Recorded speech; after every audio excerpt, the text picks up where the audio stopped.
Hello दोस्तों, नमस्कार। आपका स्वागत है आपके अपने YouTube channel target entrance exam पर। दोस्तों यहाँ पर सिर्फ 5 दिन बचे हैं आपकी परीक्षा के लिए, तो बहुत ही बेहतरीन तरीके से आप लोग तैयारी करिएगा। और हम यहाँ पर आपको लगातार पूरे पेपर करा रहे हैं, यानी जिस तरीके से एग्जाम में आपके क्वेश्चन पूछे जाएंगे, इसे हिंदी के 50 क्वेश्चन आते हैं, तो यहाँ पर हम पूरे 50-50 क्वेश्चन आपको साथ ही साथ करवा रहे हैं, ताकि आपको पूरा आइडिया लगे किस तरीके से पेपर आएगा, क्या लेवल रहेगा, किस किस टाइप के आ सकते हैं, कौन कौन टॉपिक से। इसलिए हमने सारे यहाँ पर आपको पूरे पेपर ही करा रहे हैं। ठीक है, तो पूरी क्लास को अच्छे से देखना। सारी प्लेलिस्ट यहाँ पर बना दी है, उनमें अच्छी अच्छी वीडियोज़ हैं, उनको आप देखना। जो प्रीवियस पेपर हैं, पूरे पेपर हमने करा दिए, उनको आप देख सकते हैं। पूरी प्लेलिस्ट आपके लिए तैयार है। तो चलिए फटाफट से अपने स्टार्ट करते हैं। और प्रीवियस पेपर 5 दिन बचे हैं, तो अगर आप चाहते हैं कि आपके पास पेपर्स हों तो प्रीवियस पेपर ले लेना। यहाँ पर आपको पूरा पेपर का आइडिया लग जाएगा। ठीक है, किस प्रकार से आते हो। मात्र 39 रुपीज़ में दे रहे हैं, तो कोई दिक्कत भी नहीं है, आप इनको ले सकते हैं। फटाफट से अपने पहले क्वेश्चन को करते हैं। भाषा की सबसे छोटी इकाई है, और ये ऐसे क्वेश्चन है कि आपके बी एंट्रेंस एग्जाम प्लस जो भी आपके कॉम्पिटेटिव एग्जाम्स होते हैं, वहाँ पर भी इसी टाइप के क्वेश्चन पूछे जाते हैं। तो भाषा की सबसे छोटी इकाई है वर्ड, शब्द, पद या फिर वाक्य। तो देखो, भाषा की सबसे छोटी इकाई होती है ध्वनि। ठीक है, और ध्वनि को जो हम किस तरीके से व्यक्त करते हैं, जो उनकी लिपि कह सकते हैं, उनको कहते हैं वर्ड। तो भाषा की सबसे छोटी इकाई क्या हो जाएगी, ध्वनि या फिर वर्ड, यानी कि ऑप्शन आपका ए बिल्कुल सही हो जाएगा। निम्नलिखित में से सही वर्तनी का चयन करिए, यानी कौन सा शब्द जो है बिल्कुल सही तरीके से लिखा गया है। इसमें अभिव्यक्ति जो है लिखा गया है, और अभिव्यक्ति किस तरीके से शुद्ध लिखा जाता है वो यहाँ पर आपसे पूछा गया है। तो अभिव्यक्ति कैसे लिखते हैं, ऑप्शन बी आपका जो है राइट ऑप्शन हो जाएगा। इस तरीके से जो है अभिव्यक्ति लिखते हैं। ठीक, अभिव्यक्ति का अर्थ क्या होता है, यानी किसी को चीज़ को प्रकट करना या प्रकाशित करना या फिर स्पष्ट किया जाए, इस तरीके से यहाँ पर जो उसका भाव होता है। निम्नलिखित में सही वर्तनी का चयन करिए। इसमें भी भाई आपसे यही पूछ लिया कि सही वर्तनी का चयन करिए, किस प्रकार से यहाँ पर जो है जो भी शब्द है ये लिखा जाता है। तो यहाँ पर निरीश्वरवादी लिखा गया है, और कौन सा यहाँ पर सही तरीके से लिखा गया, आप लोग मन में भी सोचा करें, कमेंट किया करें। यहाँ पर आपका सी ऑप्शन जो सही हो जाएगा। निरीश्वरवादी इस तरीके से यहाँ पर लिखा जाता है। इसका अर्थ क्या होता है, निरीश्वरवादी का अर्थ होता है ईश्वर के अस्तित्व में विश्वास नहीं हो, यानी कि जो नास्तिक हो। तो यहाँ पर आपका सी ऑप्शन बिल्कुल सही हो जाएगा। 54 है आपका, निम्नलिखित में से कौन शब्द वर्तनी की दृष्टि से अशुद्ध है। और शुद्ध अशुद्ध वाले हमने पूरी आपको एक क्लास भी करा दी, तो उसको भी आप देख लीजिएगा। उल्लिखित, उद्गम, प्रज्वलित या फिर उज्ज्वल। तो इसमें से अशुद्ध आपको पूछा है, ध्यान रखना, ना कि शुद्ध पूछा है। तो यहाँ पर कौन सा हो जाएगा आपका अशुद्ध। तो 54 का राइट ऑप्शन आपका डी वाला यहाँ पर सही हो जाएगा। उज्ज्वल हम लोग पहले भी देख चुके हैं। उज्ज्वल कैसे लिखा जाता है, यहाँ पर 2 छोटे छोटे जा बनेंगे, तब आपका जो है यहाँ पर उज्ज्वल सही से लिखा जाएगा। यहाँ पर आपका 54 का डी आंसर जो करेक्ट हो जाए। उज्ज्वल का अच्छा अर्थ क्या होता है, उज्ज्वल का अर्थ होता है निर्मल, यानी कि बिल्कुल साफ, या फिर श्वेत हम कह सकते हैं। 55 है आपका, निम्न में से कौन सा वर्ड तालव्य और नासिक्य है। तो इसमें से आपको बताना है, ठीक है, कौन सा वर्ड आपका तालव्य और नासिक यहाँ पर दोनों है। तो यहाँ पर आपका ए आंसर बिल्कुल यहाँ पर करेक्ट हो जाएगा। ठीक है, मतलब नासिक का कौन से होते हैं, उच्चारण जिसका तालु और नाक का दोनों से किया जाए। अनुनासिक कौन से होते हैं, जिनका ध्वनि का उच्चारण मुंह और नाक दोनों से किया जाए। ठीक है, तो यहाँ पर आंसर आपका ए वाला बिल्कुल करेक्ट हो जाएगा। फिर यहाँ पर क्वेश्चन नंबर आपका 56 है, निम्नलिखित ध्वनियों में से बताइए कौन सा वर्ड ओष्ठ्य नहीं है। ओष्ठ्य नहीं है आपसे पूछा गया। ठीक है, तो 56 का आंसर क्या हो जाएगा, टा, पा, फा या भा। तो ओष्ठ्य पूछा है आपका। ठीक है, तो ओष्ठ्य कौन सा होता है, जब आप उस शब्द को बोलें, अक्षर को बोलें, तो दोनों होंठ के मिलने पर जो है दोनों होंठ मिलने चाहिए। तो जैसे कि यहाँ पर क्या होगा, पा, फा, बा, भा, इस तरीके के यहाँ पर शब्द होते हैं। लेकिन आपसे क्या पूछा गया था कि कौन सा ओष्ठ्य नहीं है, तो टा यहाँ पर ओष्ठ्य नहीं। टा बोलोगे ना तो आपके होंठ नहीं मिलेंगे। तो यहाँ पर टा कैसा होता है, टा होता है मूर्धन्य। तो यहाँ पर आपका आंसर ए बिल्कुल सही हो जाएगा। इसी प्रकार के क्वेश्चन आएंगे, ध्यान रखना आप लोग। वह बहुत मधुर गाता है, इसमें फिर विशेषण शब्द का चयन कीजिए। वह बहुत मधुर या फिर गाता है। तो 57 का आंसर क्या हो जाएगा, पी हो जाएगा। फिर विशेषण है जो विशेषण की विशेषता बताए, यानी कि वह मधुर गाता है। कितना मधुर गाता है, बहुत मधुर गाता है। तो यहाँ पर जो बहुत होगा वो क्या हो जाएगा, आपका फिर विशेषण हो जाएगा। तो जो भी शब्द विशेषता बताते हैं वो कहते हैं यहाँ पर फिर विशेषण। तो यहाँ पर हो जाएगा बहुत। या फिर जैसे वह चलता है और वह धीरे चलता है, तो धीरे क्या हो जाएगा, फिर विशेषण हो जाएगा। फिर क्वेश्चन नंबर आपका 58 है, मैं अपने आप वस्त्र साफ कर लेता हूँ, इस वाक्य में कौन सा सर्वनाम है। प्रश्नवाचक, निश्चयवाचक, निजवाचक या फिर संबंधवाचक। तो यहाँ पर क्या आ गया, मैं का मतलब क्या है, निजवाचक, यानी ऑप्शन सी आपका करेक्ट आंसर हो जाएगा। 59 है, निम्न में से कौन सा पदबंध का भेद नहीं है। विशेषण पदबंध, अव्यय पदबंध, क्रिया पदबंध या फिर संज्ञा पदबंध। तो यहाँ पर 59 का आंसर क्या हो जाएगा, बी आंसर यहाँ पर करेक्ट हो जाएगा, अव्यय पदबंध।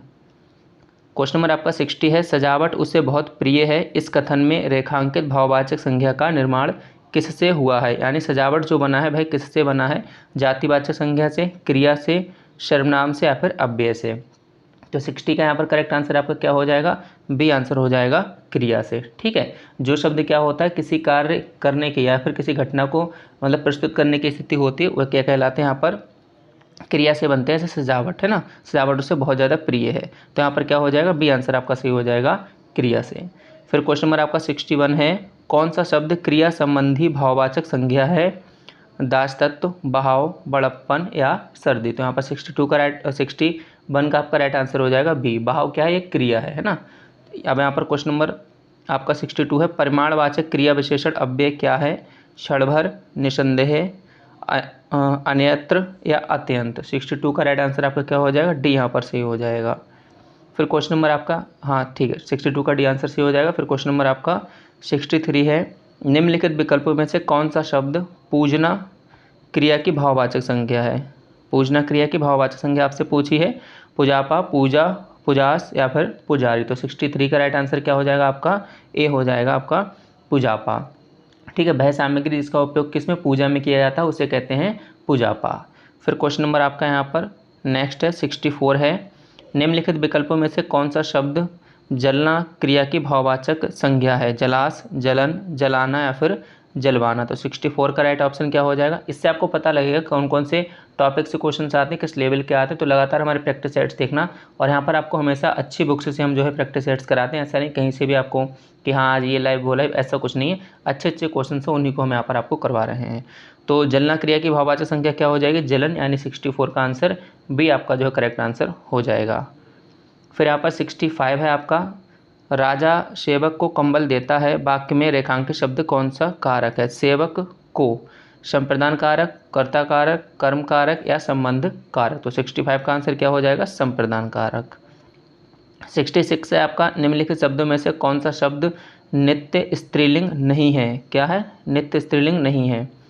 फिर इसमें मछली, कोयल, श्रीमती या फिर तितली। तो 66 का यहाँ पर राइट आंसर आपका क्या हो जाएगा, सी हो जाएगा, श्रीमती। ठीक है, देखिए श्रीमती नित्य स्त्रीलिंग शब्द नहीं है। कुछ ऐसा होता है ना, कुछ प्राणीवाचक संज्ञा से पुल्लिंग है या स्त्रीलिंग है, बोध कराने पर भी नित्य स्त्रीलिंग के अंतर्गत नहीं आती हैं, जैसे मछली, छिपकली, तितली और कोयल। लेकिन इसमें क्या पूछा था, कौन सा नहीं है, तो यहाँ पर आपका सी आंसर हो जाएगा।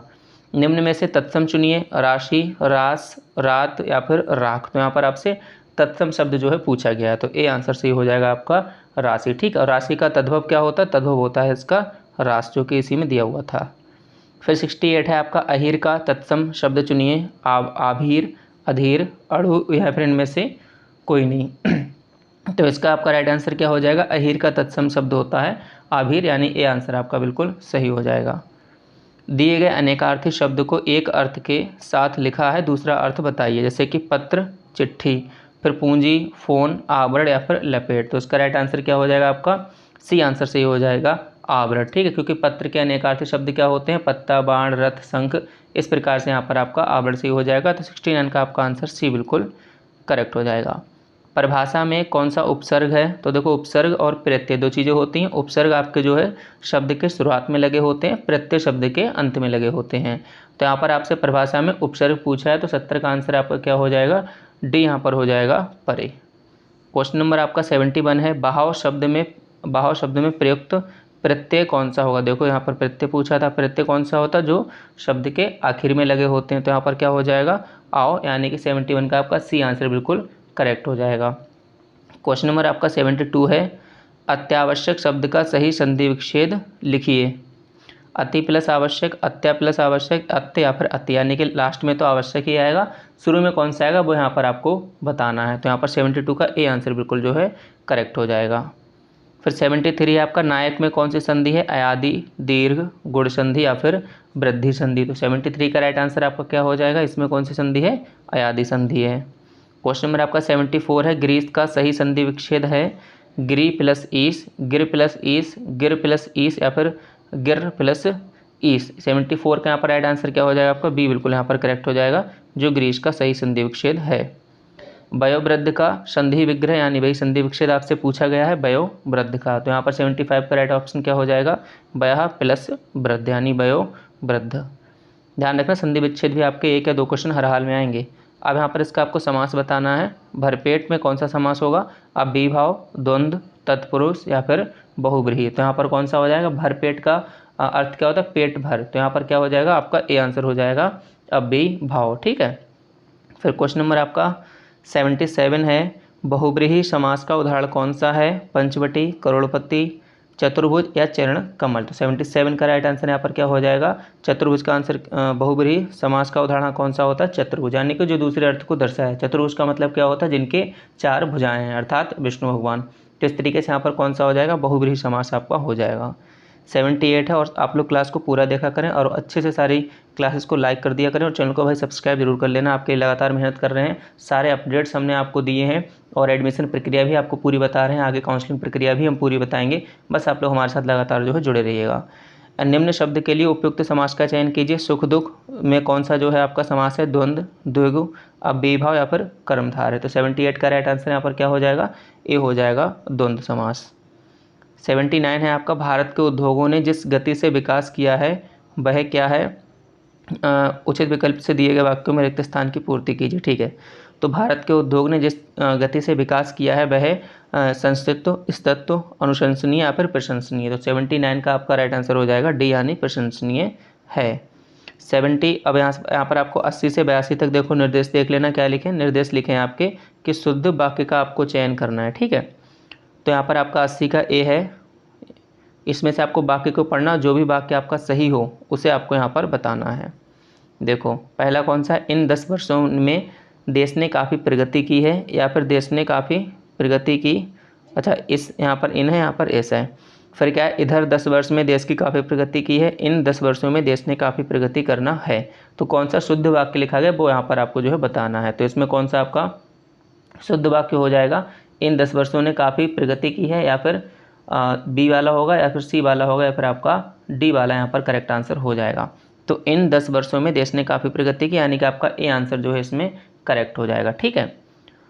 फिर यहाँ पर क्वेश्चन नंबर आपका 81 है, वह टका सा उत्तर देता है। वह टका सा प्रश्न, यहाँ पर शाह आधा प्रश्न करता है, वह टका सा जवाब देता है, या फिर उपयुक्त में से कोई नहीं। तो 81 का आंसर क्या हो जाएगा? आपका सी हो जाएगा, वह टका सा जवाब देता है। तो जो शुद्ध वाक्य भाई आपसे यहाँ पर पूछे गए हैं। 82 है, तमाम देश भर में बात फैल गई। देश भर में बात फैल गई, या फिर पूरे देश भर में बात फैल गई, या संपूर्ण देश भर में बात फैल गई। तो 82 का यहाँ पर राइट आंसर क्या हो जाएगा? देश भर में बात फैल गई। देश भर कह दिया तो फिर संपूर्ण पूरे कोई मीनिंग ही नहीं है ना। तो यहाँ पर आंसर आपका क्या हो जाएगा? बी वाला आपका राइट आंसर हो जाएगा। 83 है आपका, अर्थ के आधार पर वाक्य के कुल भेद कितने होते हैं भाई? 7, 8, 4 या फिर 5।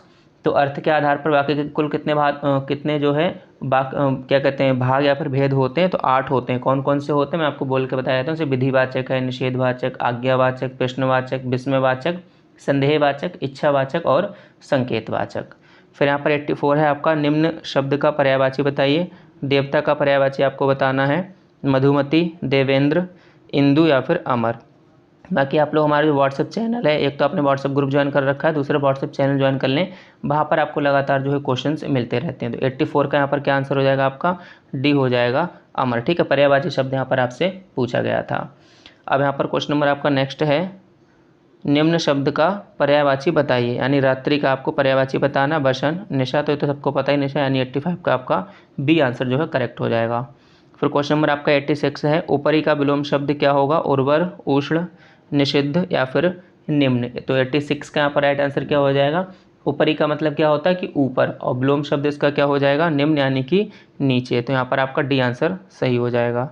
अभिसरण का विलोम शब्द क्या हो जाएगा? अपसरण, व्यतिक्रम, अपनिर्धारण या फिर अपवर्तन। तो 87 का यहाँ पर राइट आंसर क्या हो जाएगा? आपका ए हो जाएगा, अपसरण। ठीक है। फिर क्वेश्चन नंबर आपका यहाँ पर राइट है 88 है, आयु में बड़ा व्यक्ति के लिए एक शब्द क्या कहेंगे? यानी जो आपसे आयु में बड़े होते हैं वह क्या कहलाते हैं? तो यहाँ पर 88 का आंसर आपका सी सही हो जाएगा, ज्येष्ठ। ये भी आपने पढ़ा होगा कई बार। अंडे से उत्पन्न होने वाले के लिए एक शब्द क्या कहेंगे? अंडज, पिंडज, द्विज या फिर स्वेदज। तो यहाँ पर 89 का राइट ऑप्शन आपका क्या हो जाएगा? ए हो जाएगा, अंडज। अपना उल्लू सीधा करना, इस मुहावरे का सही अर्थ क्या होगा? दूसरे व्यक्ति को मूर्ख बनाना, अपनी बात मनवाना, अपना काम निकालना या किसी को धोखा देना। तो 90 का राइट ऑप्शन आपका सी हो जाएगा, अपना काम निकालना। 91 है, बहती गंगा में हाथ धोना, इसका सही अर्थ क्या हो जाएगा आपका? बहती गंगा में हाथ धोना। तो इसका राइट ऑप्शन आपका क्या हो जाएगा कि अवसर का लाभ उठाना, है ना। कोई किसी को पीट रहा हो, तुम जाके और 2-4 घूंसे उसमें लगा दो, तो बहती गंगा में तुमने भी हाथ धो लिए। इस तरीके से करना मत ऐसा, वो भी आपको मार सकता है। 92 है दूध का दूध पानी का पानी। इसका अर्थ यहाँ पर क्या होता है? दूध और पानी का अलग अलग करना, अन्याय नहीं करना, निरपेक्ष न्याय करना, या दूध में पानी मिलाना। तो 92 का आंसर क्या हो जाएगा? निरपेक्ष न्याय करना, यानी बिल्कुल सही सही न्याय करना। दूध का दूध और पानी का पानी। नमक हलाल होना, इसका सही अर्थ क्या हो जाए? कृतज्ञ होना, कृतघ्न होना, नमक खाना या फिर नमक डालना। तो 93 का आंसर क्या हो जाएगा? आपका जो है ऑप्शन इसमें ए सही हो जाएगा, कृतज्ञ होना। ठीक है। जैसे यहाँ पर क्या होता है कि मतलब जैसे कुत्ते ने मालिक के लिए अपनी जान देकर जो है नमक हलाल कर दिया, इस तरीके से। तो यहाँ पर आंसर क्या हो जाएगा? ए बिल्कुल सही हो जाएगा। 94 है आपका मिट्टी में मिलाने का अर्थ क्या हो जाएगा? किसी चीज़ को मिट्टी में डालना, बर्बाद करना। तो यहाँ पर बर्बाद करना, है ना। मैं तुझे मिट्टी में मिला दूंगा, कहते हो ना आप लोग इस तरीके से, हालांकि कहते नहीं, आप पढ़े लिखे हो, अच्छी बात है। तो यहाँ पर आपका जो करेक्ट ऑप्शन है आपका 94 का बी बिल्कुल सही हो जाएगा। इस प्रकार के मुहावरे या फिर लोकोक्तियाँ भी आती हैं। 95 है कंगाली में आटा गीला होना। इसका अर्थ सही क्या होता है? आटे में अधिक पानी पड़ना, गीला आटा खरीद लेना, पश्चाताप करना, या गरीबी में और अधिक हानि होना। तो डी आंसर यहाँ पर सही हो जाएगा। एक तो करेला और नीम चढ़ा, यानी कि गरीबी है और ऊपर से अधिक हानि होना। तो कंगाली में आटा गीला होना। सर्वश्रेष्ठ रस किसे माना जाता है? रौद्र रस, श्रृंगार रस, करुण रस, या फिर वीर रस। तो यहाँ पर 96 का आंसर क्या हो जाएगा? सर्वश्रेष्ठ रस जो है किसे माना गया? भाई श्रृंगार रस को माना गया, यानी आपका 96 का बी आंसर आपका करेक्ट हो जाएगा। फिर इसके बाद यहाँ पर आपका 97 है, और बाकी प्रीवियस ईयर पेपर ही तो आपने ले ही लिए होंगे। आगे बढ़ते हैं। 97 है आपका आदिकाल के लिए वीर गाथा काल नाम किसने प्रस्तावित किया? ठीक है, आदिकाल को वीर गाथा काल कहा गया, किसके द्वारा कहा गया है? 97 का राइट आंसर हो जाएगा आचार्य रामचंद्र शुक्ल जी के द्वारा। 98 है रामचरितमानस की भाषा क्या है? अवधी, ब्रज, खड़ी बोली, या फिर भोजपुरी। तो 98 का राइट आंसर क्या हो जाएगा?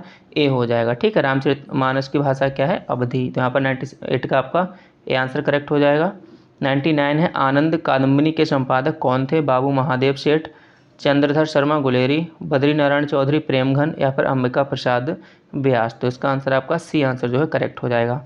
क्वेश्चन नंबर आपका अंतिम, यानी कि 100, और 100 के लिए हमेशा आप लोग क्या करते हो? कमेंट बॉक्स में आंसर करके सही आंसर बताते हो, बहुत बढ़िया बात है। तो आप लोग इसी तरीके से कमेंट बॉक्स में जो लास्ट क्वेश्चन हुआ करे उसका आप सही आंसर बताया करें। बाकी हम यहाँ पर लगातार आपके लिए बेहतर करने का प्रयास कर रहे हैं। 5 दिन बचे हुए हैं, तो लगातार जो भी क्लास आ रही है संपूर्ण मैराथन क्लास कह सकते हो, क्योंकि पूरा पेपर हम यहाँ पर आपको करवा रहे हैं। तो चलिए इसी के साथ आप सभी साथियों का बहुत बहुत धन्यवाद।